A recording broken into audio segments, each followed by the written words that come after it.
Hi students, मैं सोनिया हूँ विद्या गुरु से। स्टार्ट करेंगे सेशन इंग्लिश के ऊपर। आज इंग्लिश के अंदर जो टॉपिक है वो है sentence completion. High level heading डाला है। हाई लेवल का मतलब आप खुद समझ पाते हैं कि जो सेंटेंस का लेवल होगा वो बाकी सेंटेंसेस से, सेंटेंस कंप्लीशन से थोड़ा सा ज़्यादा होगा। सिर्फ बैंक और एसएससी के लिए ऐसा सेशन हो नहीं है रेलिवेंट, सिर्फ बैंक एसएससी के लिए रेलिवेंट नहीं है, सभी कंपेटिटिव एग्जाम्स में ऐसे क्वेश्चंस पूछे जाने लगे हैं, आपको बता दूं। तो थोड़ा सा लेवल पे भी ध्यान दीजिए, इससे आपको भी पता चलेगा। थोड़ी देर के लिए जब मैं वीडियो स्टार्ट कर दूं तो पहले एक बार खुद पढ़िएगा सेंटेंस, आंसर देखिएगा कि आपका आंसर क्या आया, फिर उसके बाद देखिए कि मैं क्या समझा रही हूँ। वीडियो अच्छा लगेगा पक्का से प्लीज़ लाइक करिएगा, शेयर करिए और चैनल को सब्सक्राइब हर हाल में करिए, क्योंकि सब्सक्राइब करेंगे तभी तो नोटिफिकेशन आएंगे जो भी हम लोग एग्जाम रेलिवेंट वीडियोस अपलोड करते हैं उन सबके। ये सेशन हिंदी में है, इंग्लिश में भी सेशन अपलोड करते हैं। अगर कुछ लैंग्वेज बैरियर है तो आप सेशन को इंग्लिश में भी देख सकते हैं। चलिए स्टार्ट कर रही हूं मैं पहले क्वेश्चन से। Higher level sentence completion, here it goes. पहला क्वेश्चन किस बारे में है, पहले पढ़ते हैं। The best punctuation is that of which the reader is least conscious, for when punctuation or lack of it dash itself, it is usually because it dash. नीचे options दिए गए हैं, 2 मिनट के लिए पहले पढ़िए, मीनिंग समझने की खुद ही कोशिश करिए, उसके बाद सुनिए कि मैं क्या बोल रही हूँ। देखिए टाइम देना मेरा काम है, क्योंकि मैं ऐसे आंसर सीधा बताना नहीं चाहती हूँ, आपको पहले एक बार ट्राई करना चाहिए। चलिए अब सुनिए, मैं बहुत ज़्यादा वीडियो में ब्रेक नहीं ले सकती हूँ। मैं क्वेश्चन जो आपको समझा रही हूँ वो क्या कह रहा है, पंक्चुएशन की बात हो रही है। पंक्चुएशन हम सब समझते हैं क्या होता है। पंक्चुएशन 6th स्टैंडर्ड में स्कूल में 6th ग्रेड में पढ़ाना स्टार्ट किया जाता है। कॉमा की बात हो रही है, फुल स्टॉप की बात हो रही है, क्वेश्चन मार्क की बात हो रही है, तो ये सब पंक्चुएशन है। बात ये चल रही है कि best punctuation is that of which the reader is least conscious. अब हम कुछ पढ़ रहे हैं, कुछ लिखा हुआ पढ़ रहे हैं, हम रीडर हैं और हम पढ़ते हुए नोटिस नहीं करते किसी पंक्चुएशन को। तो वो कह रहा है बेस्ट पंक्चुएशन कैसी है। बेस्ट पंक्चुएशन वो है जिसके बारे में रीडर लीस्ट कॉन्शियस है, लीस्ट बॉदर्ड है, उसे पता ही नहीं चल रहा। आप कब उस पंक्चुएशन को आप कब ऑब्जर्व करना स्टार्ट करते हो, जब वो उभर के किसी ऑड तरीके से निकल के बाहर आए। उसका होना, when punctuation or lack of it, होना या ना होना। आप ये देखिए, डैश इटसेल्फ, इट ऑब्ट्रूड्स इटसेल्फ। यहाँ पर वर्ड का मीनिंग पहले मैं आपको बताती हूँ। देखिए मैं ट्राई करूंगी, जो मुझे थोड़े डिफिकल्ट वर्ड्स लग रहे हैं मैं उनको भी साथ में बताऊंगी, आपकी थोड़ी सी वोकैबुलरी भी आपके लिए अच्छा हो जाएगा। तो ऑब्ट्रूड का मतलब क्या है, बिकम नोटिसेबल। ऑब्ट्रूड का मतलब क्या है, बिकम नोटिसेबल या फिर इम्पोज करना। अब ऑब्ट्रूड का मीनिंग अगर आपने लिख लिया है, मैंने आपको बताया क्या बोला मैंने। ऑब्ट्रूड का मतलब बिकम नोटिसेबल, कुछ इंट्रूसिव वे में, कुछ आप चाहते नहीं हो लेकिन जैसे फोर्सफुली किसी चीज को इम्पोज कर दिया जाता है, वो ऑब्ट्रूड होता है, दैट इज ऑब्ट्रूड। तो मैंने क्या कहा, मैं आपको ना मीनिंग थोड़ा सा और अच्छे से समझाने की कोशिश करूंगी। अभी सिर्फ सेंटेंस कंप्लीट कराने वाले पॉइंट ऑफ व्यू से ऊपर से बताया। It is usually because it offends. कैसे, अब आपको लगेगा यहाँ पर इसका क्या कॉन्टेक्स्ट है, तो कॉन्टेक्स्ट समझिए।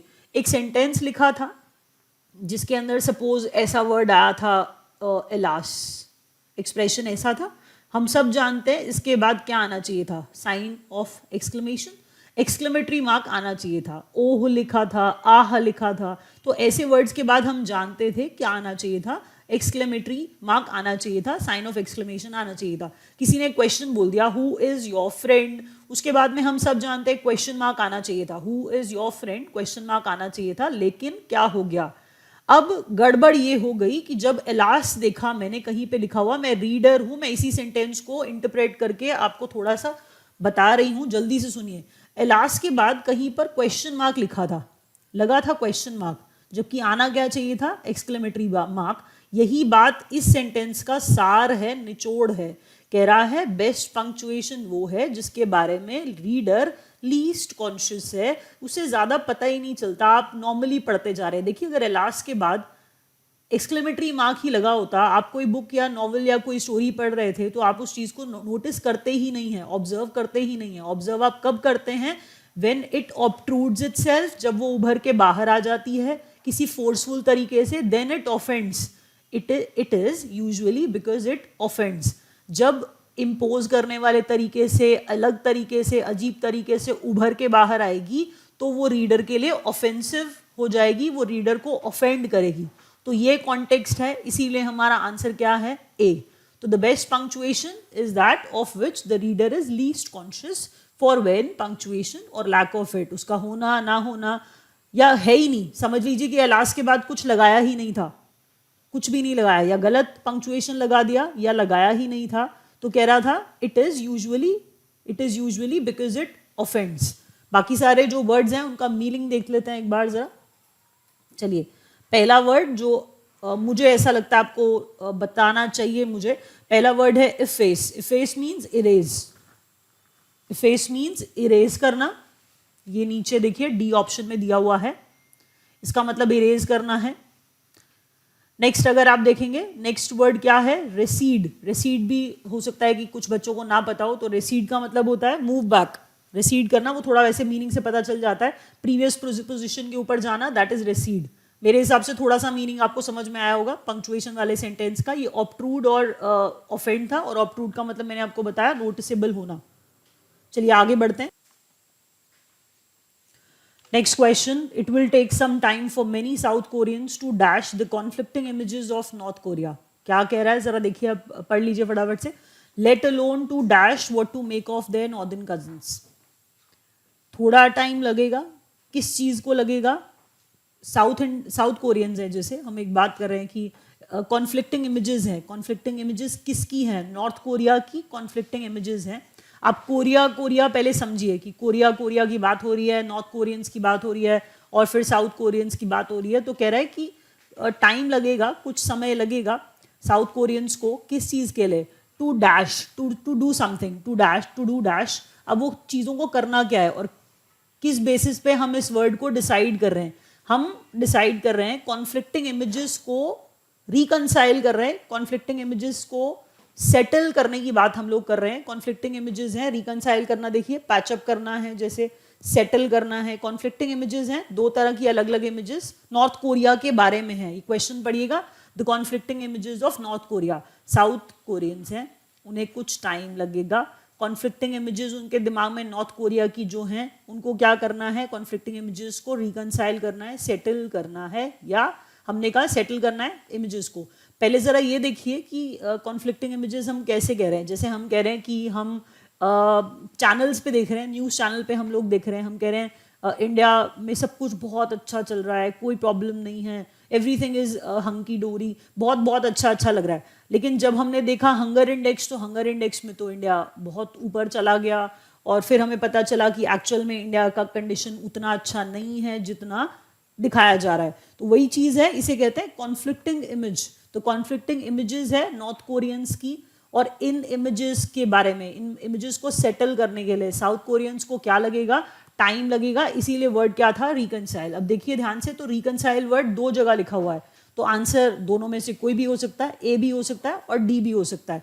लेकिन आपको यहाँ पर ये देखना है कि आंसर में रिकनसाइल के बाद डिसाइड आएगा या अंडरस्टैंड आएगा। जरा देखिए ध्यान से, conflicting images of North Korea, let alone, वहां तक खत्म हो चुका है। Let alone to dash what to make of their northern cousins. देखिए नॉर्दर्न कजिन्स का क्या करना है, क्या करना है, वो तो बहुत बात की बात है, वो बहुत बात की बात है, वो बात की बात है रादर। लेट अलोन, अब यहाँ पर हमने कुछ नॉर्दर्न कजिन्स के बारे में, what to make of their northern cousins, उनका करना क्या है, नॉर्दर्न कजिन्स का क्या करना है, साउथ कोरियंस को इस चीज़ के बारे में अंडरस्टैंड नहीं करना है, इस चीज़ के बारे में उन्हें डिसाइड करना है। बट डिसाइड करने के लिए ये चीज़ मैंने क्या बोला, ये तो बात की बात है। पहले क्या करना है उनको, कॉन्फ्लिक्टिंग इमेजेस को सेटल करना है, रिकनसाइल करना है। और मैंने क्या बताया कि नॉर्दर्न कजिन्स हैं उनके लिए बाद में let alone to dash what to make of their northern cousins. Decision लेना है, देखिए डिसीजन लेना है हमें, और डिसाइड जो हम करेंगे कि नॉर्दर्न कजिन्स का फाइनली करना क्या है। मैंने क्या कहा आपको, वो चीज़ पूरी की पूरी रिलेटेड है कि कुछ टाइम लगेगा साउथ कोरियंस को रिकनसाइल करने में, कि कॉन्फ्लिक्टिंग इमेजेस को क्या करना है, सेटल करना है, रिकनसाइल करना है। और ये बात की बात है कि अब करना क्या है उनका, ये डिसाइड करेंगे, इस चीज़ का वो डिसीजन लेंगे। इसीलिए आंसर, बेटर आंसर कौन सा है, ए आंसर आया, डिसाइड। याद रखिए डिसाइड है, let alone to decide, let alone to decide कि अब क्या करना है नॉर्दर्न कजिन्स का। तो let alone to decide what to make of their northern cousins. Second का आंसर आया इसमें देखिए कुछ खास ऐसा वर्ड नहीं है डिफिकल्ट वाला। थर्ड क्वेश्चन पे जल्दी से मूव कर जाते हैं। This simplified dash to the decision making process is a must read for anyone dash important real estate personal और professional decisions. This simplified dash to the decision making process is a must read. किसी किताब की बात कर रहे हैं क्या हम लोग? गाइड नीचे लिखा हुआ है, जरा पढ़िए। मस्ट रीड लिखा है, इसका मतलब आपको कोई किताब पढ़नी है। अगर हम ऑप्शन देखें तो गाइड और प्राइमर दोनों ही सही जवाब हैं। प्राइमर का मतलब ही एलिमेंट्री टेक्स्ट बुक होता है, बिल्कुल ऐसा गाइड जैसा ही है कि पढ़ने के लिए कोई सब्जेक्ट का कोई इंट्रोडक्शन मिल जाएगा, जिस्ट मिल जाएगा, कुछ इंपॉर्टेंट चीज़ें इसके अंदर मिल जाएंगी। तो प्राइमर को आप ये समझिए कि पहली किताब भी कहा जाता है, मतलब पहली किताब जो प्राइमर है वो ऐसा भी माना जाता है। तो गाइड टाइप है, मैं आपको ये बता रही हूँ। तो सिंप्लीफाइड आंसर ए भी हो सकता है, आंसर डी भी हो सकता है, दोनों का मतलब थोड़ा गाइड टाइप है, ये मैंने आपको बताया। मस्ट रीड लिखा है तो किसी किताब को पढ़ने की बात हम कर रहे हैं। तो जरा हम सेंटेंस को अब दोबारा से आंसर लगाने के बाद पढ़ते हैं, फिर जरा देखिए। कहता है दिस सिंप्लीफाइड प्राइमर या this simplified guide to the decision making process is a must read. तो गाइड है, डिसीजन मेकिंग प्रोसेस है, तो हम कह रहे हैं उसके अंदर हमें हमारे लिए क्या है? मस्ट रीड है for anyone dash important real estate personal और प्रोफेशनल डिसीजंस। अब ऐसे डिसीजंस लेने हैं हम लोगों ने, तो डिसीजंस लेने के लिए हमें क्या करना होगा? अब जब डिसीजंस की बात हो रही है, आपने डिसीजंस लेने हैं, तो डिसीजंस को मैक्सिमाइज नहीं करना है, डिसीजंस को फेस करना है। डिसीजंस आपने लेने हैं, आपने कुछ फेस करना है। कौन से डिसीजंस की बात हो रही है? हम लोग रियल एस्टेट के डिसीजंस की बात कर रहे हैं, पर्सनल प्रोफेशनल डिसीजंस की बात कर रहे हैं। तो उन्हें हमें फेस करना है। डिसीजंस को क्या करना है? फेस करना है। सोचिए थोड़ा सा कि डिसीजंस को इनैक्ट नहीं करना है, डिसीजंस को मैक्सिमाइज नहीं करना है, डिसीजंस को फेस करना है। इसीलिए हमारा आंसर डी है। और मैंने ये बात दोबारा से आपको बता दूं, वैल्यू मैक्सिमाइज करते हैं, मतलब डिसीजंस मैक्सिमाइज नहीं करते हैं। तो हम क्वेश्चन को एक बार दोबारा पढ़ के मीनिंग समझने की कोशिश करते हैं। हम कह रहे थे कि इस किताब को, इस गाइड को पढ़ना डिसीजन मेकिंग प्रोसेस है। नीचे देखिए ना, और ऊपर वर्ड्स को जरा थोड़ा सा ट्राई करिए। देखिए ये डिसीजन वर्ड लिखा है और यहाँ पर भी डिसीजन वर्ड लिखा है। तो डिसीजन मेकिंग की बात हो रही है। तो जो किताब आपको दी जा रही है, जिसे मस्ट रीड कहा जा रहा है, वो आपको डिसीजन लेने में हेल्प करेगी। रामबाण तरीका है, रामबाण किताब है, ये बहुत बढ़िया किताब है जो आपकी मदद करेगी इन सब चीज़ों के अंदर, डिसीजन लेने के अंदर। तो ऐसे डिसीजन जो आपने लेने हैं, रियल एस्टेट वाले, पर्सनल, प्रोफेशनल, उसके अंदर ये गाइड आपको हेल्प करेगी ये वाले डिसीजंस फेस करने में, ये वाले डिसीजंस फेस करने में। तो प्राइमर का मीनिंग मैं आपको बता चुकी हूँ कि एलिमेंट्री टेक्स्ट बुक आप इसे कह सकते हैं, गाइड इस तरीके से आप सुन सकते हैं। प्राइमर के अंदर थोड़ा नाम से भी प्राइमरी से आप रिलेट कर सकते हैं या प्राइम आप समझ सकते हैं। तो प्राइमर पहली किताब भी कहा जाता है इसे, प्रथम पुस्तक जिसे हम कहते हैं। एक वर्ड है ट्रैक्ट, ट्रैक नहीं है, ट्रैक्ट है ये। बी में जरा ऑप्शन है, देखिए इसका मीनिंग लिख लीजिए। मैं चाहती हूँ आप लोग मीनिंग लिखें, कुछ बच्चे नहीं जानते होंगे। ट्रैक्ट का मतलब ऐसे होता है, आर्टिकल होता है, ऐसे होता है, आर्टिकल होता है, पेपर भी कह सकते हैं हम लोग। जबकि ट्रैक्ट का जो यूजुअल मीनिंग एरिया के कॉन्टेक्स्ट में निकाला जाता है। ट्रैक्ट जब कहा जाता है तो इसे ट्रैक्ट को कहा जाता है, एरिया है ये। वैसे मैंने आपको बताया, अगर हम इन ऑप्शंस के अंदर हम पढ़ रहे हैं तो इन ऑप्शंस में हम इसका दूसरा मीनिंग लेकर के चलते हैं। तो इसका मीनिंग एरिया भी है और इसका मीनिंग ऐसे आर्टिकल भी होता है। तो लिख लीजिए, अभी थोड़ा सा शायद समझ में आया होगा आपको कि डिसीजन मेकिंग प्रोसेस था, मस्ट रीड किताब थी, गाइड थी जो हमें हेल्प करेगी डिसीजंस फेस करने में। Football evokes a dash response in India compared to cricket that almost dash the nation. अब ये बात ना शायद पढ़ के ही हमें समझ में आ जाती कि फुटबॉल के लिए हम बड़े ठंडे ठंडे से हैं और क्रिकेट के लिए तो हम कितने ज़्यादा चार्ज अप हैं। हम क्रिकेट की बात सुनते हैं हम इंडियंस और कैसा रिस्पॉन्स देते हैं, और फुटबॉल को हम कैसा रिस्पॉन्स देते हैं। ये सेंटेंस उसी बारे में है, एक्चुअल स्टेट है हम इंडियंस की। तो football evokes a dash response in India. थोड़ा सा चारों ऑप्शन को पढ़ के पता लगाइए। पहली बात देखिए, थोड़ा सा अगर वोकैबुलरी अच्छा होगा तो आंसर्स जल्दी निकलेंगे ही निकलेंगे। कई बच्चे कहते हैं आप इतना टाइम ले लेते हो एक क्वेश्चन समझाने में। देखिए रीड करके समझाऊंगी तो वैसे ही कुछ नहीं समझ में आएगा।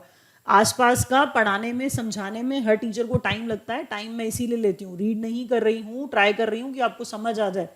फुटबॉल इवोक कर रहा है, अगर इवोक की बात करिए तो इवोक, इन्वोक करना, अवेकन, अराउज करना, एक्साइट करना।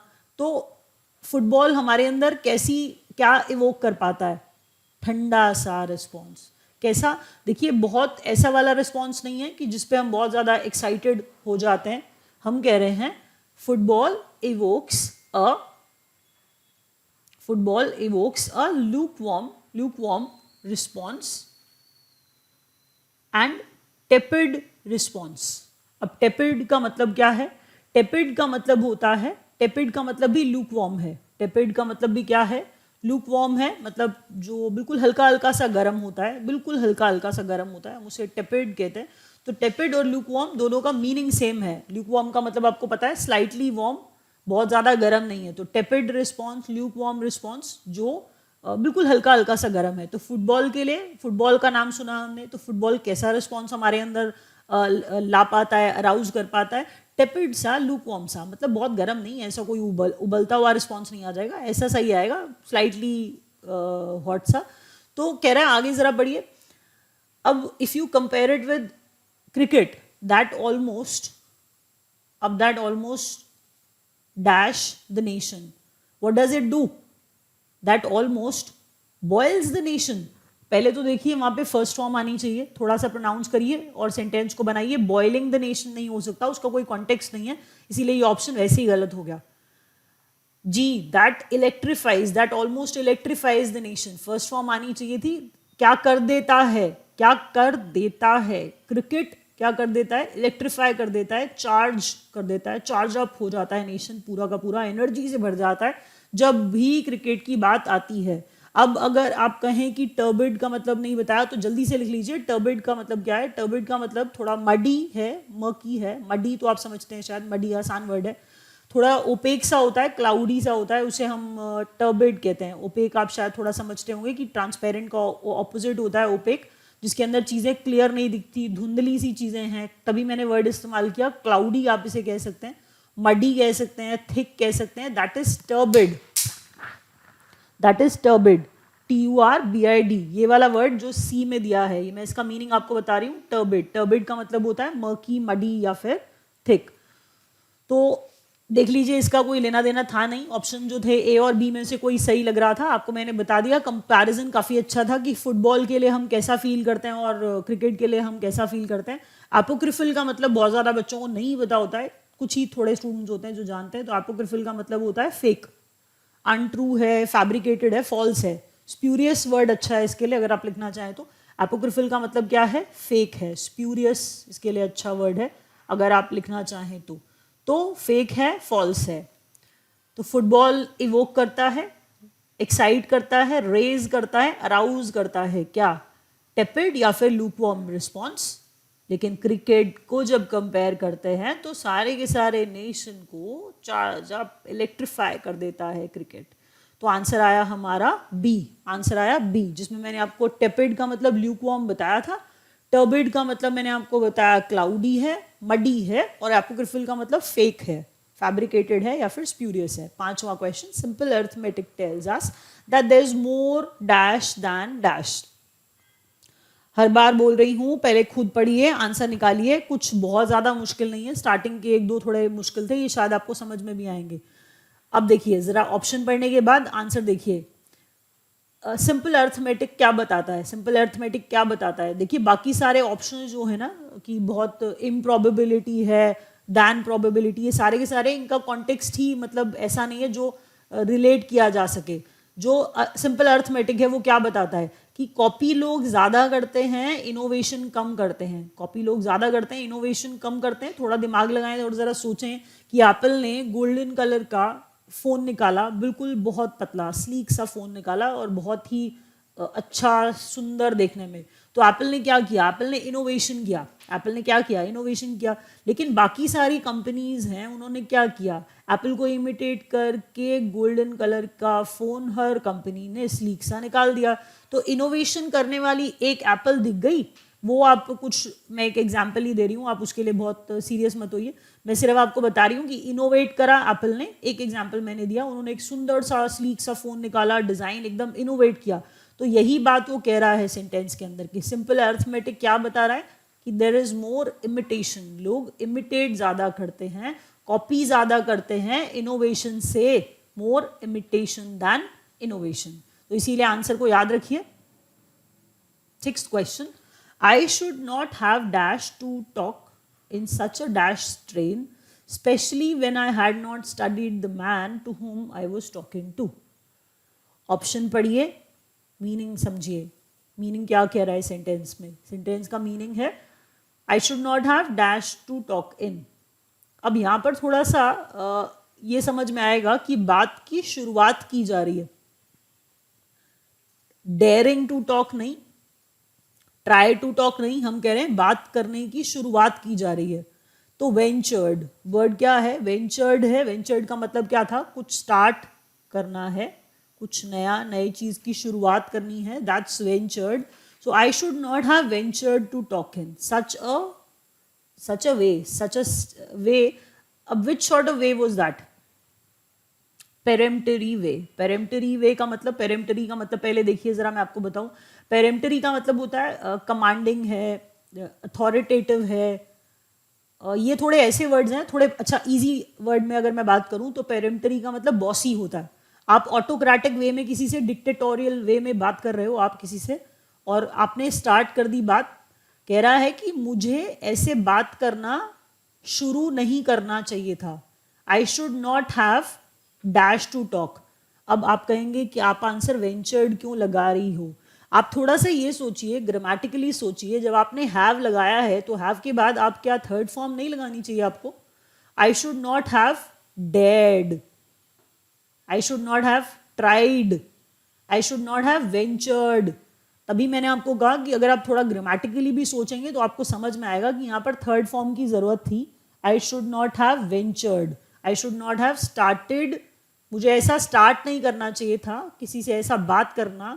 इन सच अ पेरेम्पटरी स्ट्रेन. अब पेरेम्पटरी का मतलब मैंने आपको बोला, बॉसी स्टाइल में मैंने बात करना स्टार्ट कर दिया, कमांडिंग स्टाइल में मैंने उससे, इंपीरियस स्टाइल में मैंने उससे बात करना स्टार्ट कर दिया. और वो भी तब, specially when I had not studied the man. मैं उस आदमी को मैंने स्टडी नहीं किया था. To whom I was talking to, जिससे बात कर रहा था, उसको, उससे बात कर, जिससे मैं बात कर रहा था उसको मैंने स्टडी ही नहीं किया था, उसके बारे में मैं कुछ ज़्यादा जानता भी नहीं था. और मैंने उससे बात करना कैसे स्टार्ट कर दिया? पेरेम्पटरी स्ट्रेन में. पेरेम्पटरी मैंने कहा बॉसी स्टाइल में मैंने उससे बात करना शुरू किया. यहाँ पर अगर आप ग्रामर के पॉइंट ऑफ व्यू से देखते तो आपको शायद थोड़ा ज़्यादा हेल्प मिलती.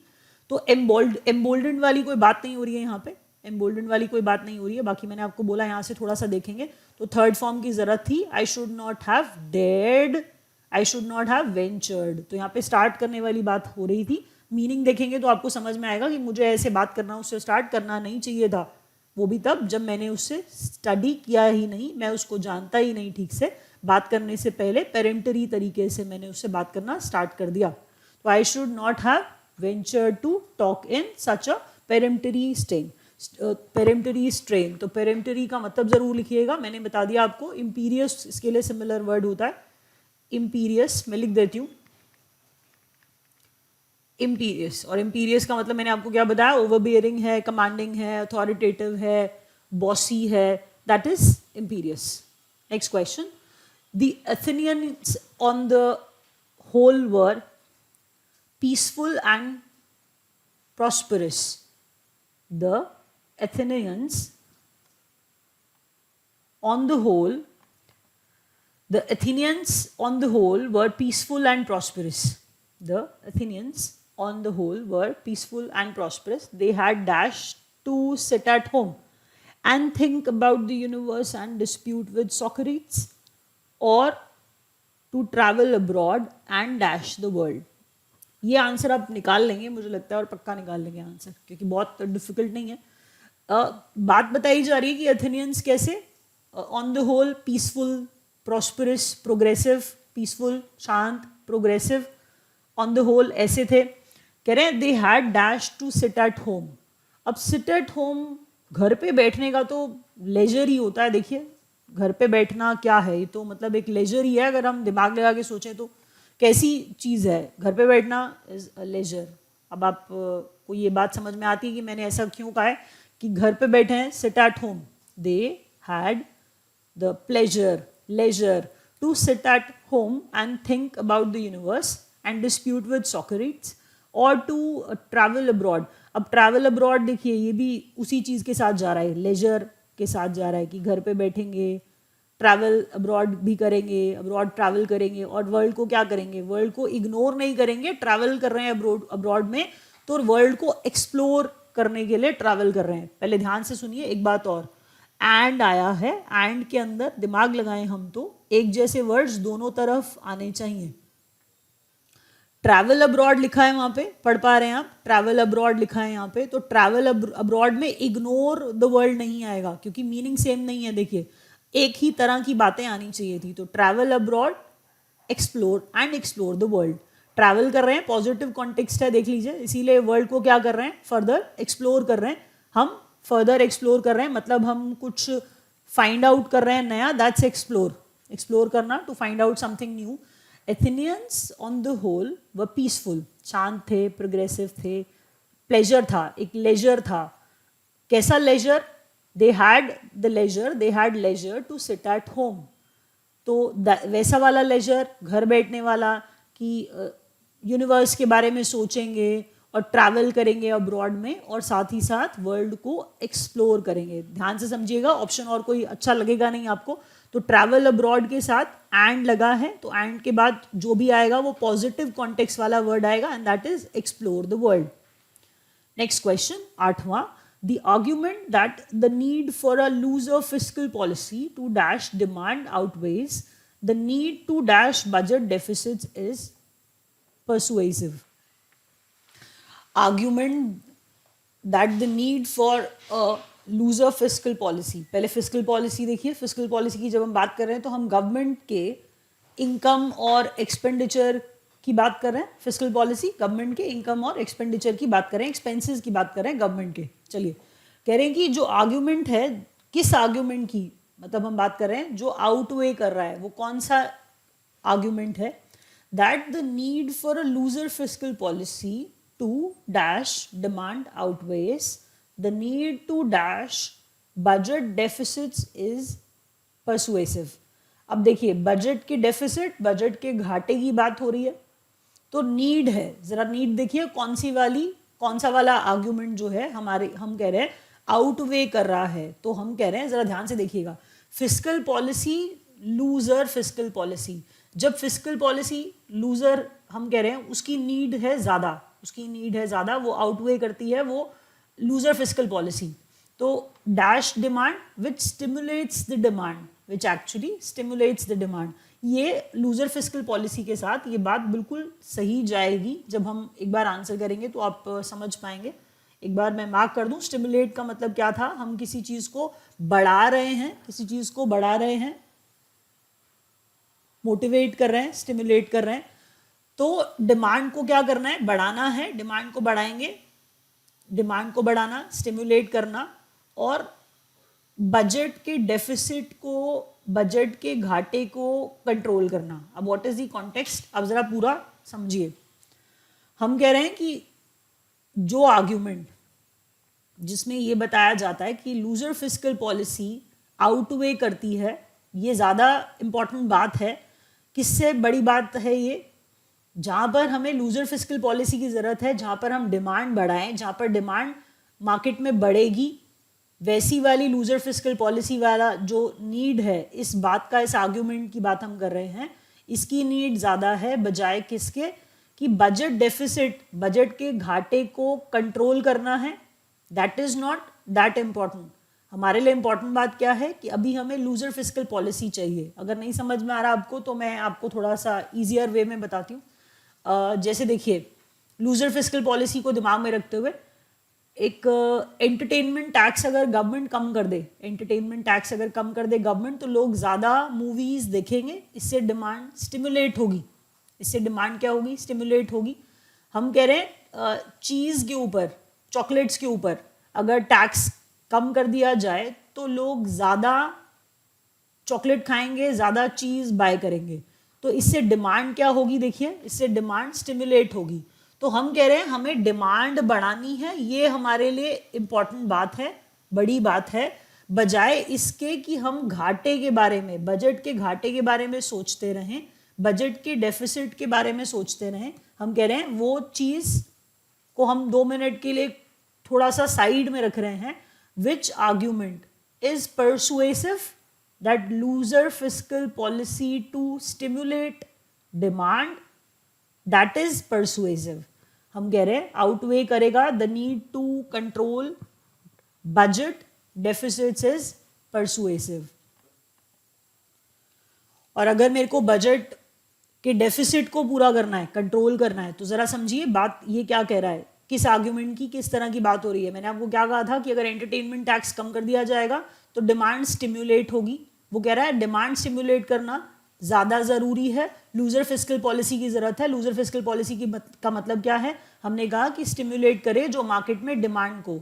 बजट डेफिसिट कंट्रोल करना है. सपोज अगर एंटरटेनमेंट टैक्स गवर्नमेंट ने बढ़ा दिया, उल्टी बात कर रही हूँ मैं, बिल्कुल ऑपोजिट बात कर रही हूँ. अगर एंटरटेनमेंट टैक्स बढ़ा दिया तो लोग मूवीज देखना कम करेंगे. लेकिन आप ये समझिए कि जब टैक्स बढ़ जाएगा तो गवर्नमेंट की इनकम बढ़ेगी, और अगर गवर्नमेंट की इनकम बढ़ेगी तो घाटा पूरा हो जाएगा. बजट डेफिसिट क्या होगा, बजट डेफिसिट पूरा होगा, कंट्रोल कर पाएगी गवर्नमेंट. तो हम कह रहे हैं कि बजट का घाटा पूरा करना से बड़ी बात, बड़ा आर्ग्यूमेंट आउटवे कर रहा है जो परसुएसिव है.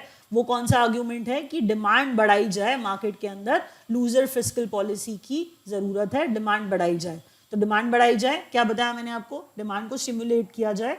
और उसके बाद मैंने आपको बताया कि कंट्रोल करना है बजट के डेफिसिट को. इन दोनों बात में से कौन सी बात इंपॉर्टेंट थी, लूजर फिस्कल पॉलिसी वाली. 9th question, from the time she had put her hair up, every man she had met had groveled before her, and she had acquired a mental attitude towards the other sex which was a blend of dash and dash. तो question क्या कह रहा है आपको, question ये कह रहा है, सेंटेंस स्टेटमेंट आपको क्या कह रही है, she had put her hair up. देखिए यहाँ पे वो पोनी टेल वाला मीनिंग नहीं है. अगर सेंटेंस पढ़ेंगे तो एकदम आप बिल्कुल लिटरल मीनिंग नहीं निकालेंगे इसका कि उसने पोनी टेल बनाना स्टार्ट किया. इसका मतलब कॉन्टेक्स्ट ये है कि जो फीमेल है वो मैच्योर हुई, वो बड़ी हुई, तो उसने हर व्यक्ति, हर पुरुष को कैसे देखा, एवरी मैन, हर पुरुष को कैसे देखा उसने. वो हर मैन, हर इंसान, हर व्यक्ति जो था उसके आगे ग्रोवल्ड का मतलब होता है झुकना, किसी के आगे लाए करना, क्रॉल करना ग्राउंड के ऊपर. तो नीचे की तरफ झुकना इज व्हाट ग्रोवल मींस. तो कह रहे हैं कि हर पुरुष ने उसके आगे ग्रोवल करना शुरू किया. तो बात ये चल रही है कि every man she had met, जिससे भी वो मिली, हैड ग्रोवल्ड बिफोर हर, उसके आगे वो झुका सा रहता था. तो उसके अंदर कैसा मेंटल एटीट्यूड उसने एक्वायर कर लिया, उसके अंदर किस तरह का मेंटल एटीट्यूड आ गया, टुवर्ड्स हुम, टुवर्ड्स द अदर सेक्स. पुरुषों को देखा, पुरुष उसके आगे झुक जाते थे, हर पुरुष से वो मिलती थी तो वो हर पुरुष उसके आगे झुक जाता था. तो उनके लिए उस कैसा मेंटल एटीट्यूड डेवलप हो गया अदर सेक्स के लिए, उनके लिए उसके अंदर, which was a blend of, जिसके अंदर क्या क्या था. एंड लगाते हैं, आपको अभी थोड़ी देर पहले बताया था कि दो वर्ड्स एक जैसे आने चाहिए थे. तो देखिए कोई झुक रहा है, बड़ी हो गई है, मेच्योर हो गई है, हर कोई उसके आगे आकर के क्रॉल करने लगता है, नीचे बेंड होके झुक के उसके बात करता है. तो उसका एटीट्यूड, मेंटल एटीट्यूड कैसा हो गया, अच्छा नहीं हुआ है. मेंटल एटीट्यूड एडमिरेशन वाला नहीं है. मेंटल एटीट्यूड उसका कैसा हो गया है, देखिए एरोगेंस भी हम कह सकते थे और इनडिफरेंस भी कह सकते थे. तो हम कह रहे हैं इंडिफरेंस वाला हो गया है, इंडिफरेंस वाला हो गया है. इग्नोरेंस, इंडिफरेंस, इंडिफरेंस क्या, इग्नोरेंस वाली बात कर रहे हैं हम लोग, दैट्स इंडिफरेंस, ध्यान नहीं देना, वैसे वाला इंडिफरेंस. तो कह रहे हैं इंडिफरेंस भी कह सकते हैं हम लोग, एरोगेंस भी कह सकते हैं. क्योंकि देखिए किसी के आगे हर कोई आदमी आकर के झुक जाए तो इसका मेंटल एटीट्यूड एरोगेंस से भरा या इंडिफरेंस से भरा हो सकता है. लेकिन मैंने आपको फिर कहा कि एंड लगा है तो दो सेम तरह के शब्द चाहिए थे, और दो सेम तरह के शब्द यहाँ नहीं आ रहे हैं. फिडेलिटी का मतलब तो लॉयल्टी है, फिडेलिटी का मतलब क्या है, लॉयल्टी है. तो एरोगेंस और फिडेलिटी सेम वर्ड्स नहीं है. एक तरफ घमंड कह रहे हैं हम लोग और एक तरफ हम लॉयल्टी की बात कर रहे हैं, दो सेम वर्ड्स नहीं है. सेम तरह के वर्ड्स यहाँ आ रहे हैं. देखिए कि इग्नोरेंस और हेट्रेड, इग्नोरेंस और हेट्रेड ब्लेंड था उसके दिमाग में. उसका मेंटल एटीट्यूड कैसा हो गया, मेंटल एटीट्यूड उसका जिसके अंदर इग्नोरेंस और हेट्रेड भर गई है अदर सेक्स के लिए. दोनों ही देखिए नेगेटिव सा मीनिंग देते हुए कि ध्यान ही नहीं देती, ऐसा एटीट्यूड है कि ध्यान ही नहीं देती मेल्स की तरफ, और उनको क्या करती है, उनसे कैसा एटीट्यूड उनके लिए रखती है, डिसलाइक वाला, स्ट्रॉन्ग डिसलाइक वाला, हेटरेड वाला। तो ग्रोवल का मतलब मैंने आपको बताया था लाई और क्रॉल। अब एक वर्ड और है जिसका मुझे मीनिंग लगता है आपको नहीं पता होगा शायद, that word is temperance. Temperance का मतलब क्या है, लिख लीजिए। टेम्परेंस का मतलब रेस्ट्रेंट होता है, कंट्रोल, मतलब बिहेवियर जैसे हुआ किसी का। आप हिंदी में समझेंगे तो टेम्परेंस का मतलब संयम है, संयम बरतना, दैट इज टेम्परेंस है, संयम है जिसका मीनिंग। अगर आप लिखना चाहते हैं लिख सकते हैं, abstinence from something, that is temperance. Temperance का मतलब क्या है, रेस्ट्रेंट या फिर कंट्रोल। तो नेक्स्ट वर्ड, नेक्स्ट क्वेश्चन की तरफ चलते हैं। आंसर हमारा आ चुका है, आंसर हमारा है B, indifference and contempt. And से मैंने कहा था एटीट्यूड जनरेट किया, कैसा, सेम वर्ड्स वाला। इंडिफरेंस और कंटेम्प्ट दोनों में सेम वर्ड्स हैं। और अगर आप ऊपर देखेंगे फर्स्ट ऑप्शन में, तो एडमिरेशन और टॉलरेंस, देखिए ये भी वर्ड्स वैसे वाले नहीं है, क्योंकि नेगेटिव हमने मीनिंग देना है यहाँ पे, हर कोई उसके आगे झुक जाता था, तो एडमिरेशन वाला एटीट्यूड नहीं डेवलप किया, इंडिफरेंस और कंटेम्प्ट वाला डेवलप किया। इम्पर्टिनेंस तो रूड वाली बात हो जाएगी, हार्श वाली बात हो जाएगी, that is impertinence. Physicians may soon have dash to help paralyzed people move their limbs by bypassing the dash nerves that once controlled their muscles.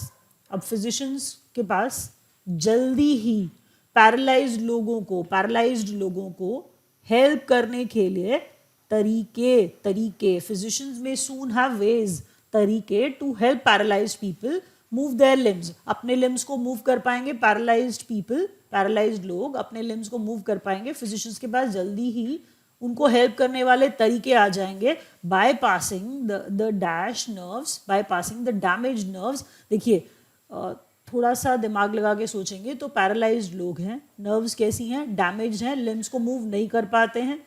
Limbs move नहीं कर पाते हैं, नर्व्स कैसी होंगी, nerves involuntary, complex and detrimental नहीं है। Nerves कैसी हैं, नर्व्स डैमेज्ड हैं। मतलब अगर आप डेट्रीमेंटल कहेंगे तो डेट्रीमेंटल का मतलब हार्मफुल, डैमेजिंग होता है, वो मैंने मान लिया, लेकिन यहाँ पर हम डैमेज्ड नर्व्स की बात कर रहे हैं, इसीलिए हम क्या कह रहे हैं, तो नर्व्स कैसी, डैमेज्ड नर्व्स को फिजिशियंस के पास जल्दी ही ऐसे वेज आ जाएंगे कि पैरालाइज लोगों को हेल्प कर पाएंगे, वो वैसे वेज आ जाएंगे, वैसे तरीके आ जाएंगे जिनमें वो डैमेज नर्व्स को, जो एक समय ब्रेन भेजता है इम्पल्सेस नर्व्स के थ्रू, ब्रेन भेजता है इम्पल्सेस नर्व्स के थ्रू, और जिससे मसल्स या लिम्स मूव होते हैं, हमने कहा वही वाली नर्व्स जो डैमेज हो चुकी हैं, अब पैरालाइज्ड लोगों को हेल्प करने के लिए फिजिशियंस को क्या मिल गए हैं, वेज मिल गए हैं। बट ये ध्यान रखिए कि कौन सी नर्व्स की बात हम कर रहे थे, हम डैमेज नर्व्स की बात कर रहे थे। और डैमेज और पैरालाइज पीपल में आप समझ जाएंगे, डैमेज नर्व्स हैं इसीलिए पैरालाइज पीपल के साथ ये बिल्कुल बात जा रही है। तो थोड़ा सा सेंटेंस पढ़ के भी मीनिंग निकालेंगे, बट सीधी बात, आप अगर वर्ड्स का मीनिंग नहीं जानेंगे तो दिक्कत होगी। वर्ड्स का मीनिंग जानना ज़रूरी है, वोकैबुलरी तो हर जगह पे अच्छी होनी चाहिए। डेट्रीमेंटल का मतलब हार्मफुल है, डैमेजिंग है, और जो डी ऑप्शन में इम्पेडिमेंट्स लिखा है जिसका मतलब ऑब्स्ट्रक्शन या फिर रुकावटें होता है। अभी रैप अप कर रही हूँ, थोड़ा शायद हेल्प किया होगा मैंने आपका। Thank you so much.